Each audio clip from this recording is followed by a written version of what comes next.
Morning DSP గారు ఇప్పుడు గత దాదాపు సంవత్సరం రోజులుగా నా మీద సోషల్ మీడియాలో విపరీతంగా నెగిటివ్ పోస్టింగ్స్ పెడుతున్నాను. 1 yearగా.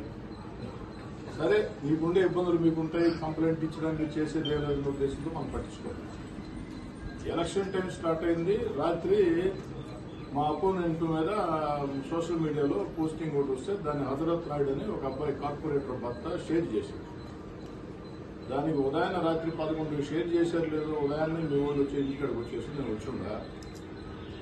ఇక్కడ ఏంటంటే ఈరోజు నా భార్య, నా 2 కుమార్తెలు ఇంటింటి ప్రచారం మొదలుకోరు. అది ఈరోజు అక్కడ జరుగుతూ ఉంది. నేను చెప్తున్నా మెస్సీ ఫోన్ చేసి 11:30కి అయిపోద్ది ప్రోగ్రాం. ఇదేం మర్డర్ కేసు కాదు కదా, దొంగతనం కేసు కాదు కదా.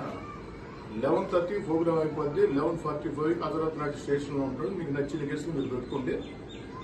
మేము కూడా సుప్రీంకోర్టు జడ్జిమెంట్ ఇటు ఉంది కదా, మేము కూడా కోర్టుకు వెళ్తాం, ఇబ్బంది లేదు అని చెప్పి మీ వాళ్ళు కానిస్టేబుల్ వచ్చిన్నారు ఉదయాన్నే కదలతో నేను కూడా స్పాట్కి వచ్చిందా. 11:30కి నా భార్య, నా కుమార్తెల ప్రోగ్రాం అయిపోద్ది. ఇక్కడ ఈ ఏరియాలో అతను కార్పొరేటర్, అంటే భారీ కార్పొరేటర్, అతను ఉండాలా. అంత హడావుడిగా ఏం అదే మర్డర్ కేసా లేకుంటే ఇంకేదన్నా దొంగతనం కేసా, స్మగ్లింగ్ కేసా కాదు కదా. సోషల్ మీడియాలో పోస్ట్ షేర్ చేశాడు. పోస్ట్ పెట్టాడని కూడా కాదు, పోస్ట్ షేర్ చేశాడు. అట్టయితే నేను కూడా షేర్ చేసి ఉన్నాను అందరికీ.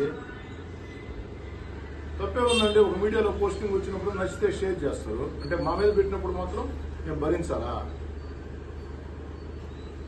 రాత్రి ఆదాల ప్రభాకర్ రెడ్డి గారి మీద ఒక పోస్టింగ్ వచ్చింది. ఆ పోస్టింగ్ ని 33వ డివిజన్ కార్పొరేటర్ కరణం మంజుల వారి భర్త హజరత్ నాయుడు గారు షేర్ చేశారట. రాత్రి 11 గంటలకి ఆదాల ప్రభాకర్ రెడ్డి గారికి వ్యతిరేకంగా ఒక పోస్టింగ్ వస్తే దాన్ని షేర్ చేశారంట. పాపం పోలీస్ యంత్రాంగానికి ఏమీ పనులు లేనట్టు ఉదయమే 10 మంది పోలీసులు ఇంటికి వచ్చి నువ్వు రా స్టేషన్కి అని చెప్పని. మేము పక్క ఫోన్లు అడిగాం, అయ్యా ఈ కేసుల్ని వేధింపుల్ని మేము లెక్క చేసే ప్రశ్నే లేదు, మా మీద పోస్టింగ్లు పెడితే మాత్రం చర్యలు తీసుకోరంటే మీరు కూడా కంప్లైంట్ ఇస్తే తీసుకుంటా ఉన్నారు. నేను కూడా అంగీకరించాను. మంచిదయ్యా, మీరు కంప్లైంట్ ఇచ్చినా చర్య తీసుకోరని మేము కంప్లైంట్ ఇవ్వలేదు, మీరు కోరారు కాబట్టి ఈ రోజే కంప్లైంట్ అన్ని సాక్ష్యాలతో అందిస్తాం, ఖచ్చితంగా చర్యలు తీసుకోండి. ఆదాల ప్రభాకర్ రెడ్డి గారి అఫీషియల్ ఫేస్బుక్ లోనే నా మీద పోస్టింగ్లు పెట్టి ఉన్నారు, వారి మీద కూడా చర్యలు తీసుకోండి, అప్పుడు మా మీద కూడా చర్యలు తీసుకోండి, దాంట్లో ఎలాంటి ఇబ్బంది లేదని. ఆఖరికి పోలీస్ అధికారులను ఫోన్లో రిక్వెస్ట్ చేశాను, ఏమని, ఈ ప్రాంతంలో నా భార్య, నా కుమార్తెల ఇంటింటి ప్రచారం ఉంది. నా భార్య, నా కుమార్తెలు ఈ ప్రాంతంలో ఈరోజు ఇంటింటి ప్రచారంలో ఉదయం 7 గంటలకు ప్రారంభమైంది. స్థానిక కార్పొరేటర్ గా కరణం మంజుల గారు, వారి భర్త మా కీలక నాయకుడు హజరత్ నాయుడు గారు ఉండాలా. 11:30కి అయిపోతుందంటే దానికి కూడా మేనమేషాలు లెక్కించి ఎట్టకేలకి నేనే స్వయంగా హజరత్ నాయుడు ఇంటికి రావడంతో పోలీసులు కూడా అంగీకరించి 11:30 రమ్మన్నారు. తప్పకుండా 11:45 కల్లా 11:40 హజరత్ నాయుడు ఉత్తరం పోలీస్ స్టేషన్ లో ఉంటాడు.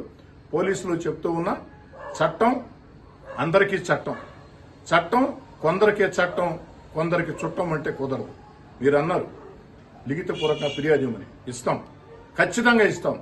ఆదాల ప్రభాకర్ రెడ్డి గారి అఫీషియల్ ఫేస్బుక్ లోనే మా మీద నెగిటివ్ పోస్టింగ్లు పెట్టారు నా మీద, కాబట్టి అందరి మీద చర్యలు తీసుకోండి, ఎలాంటి అభ్యంతరం లేదు.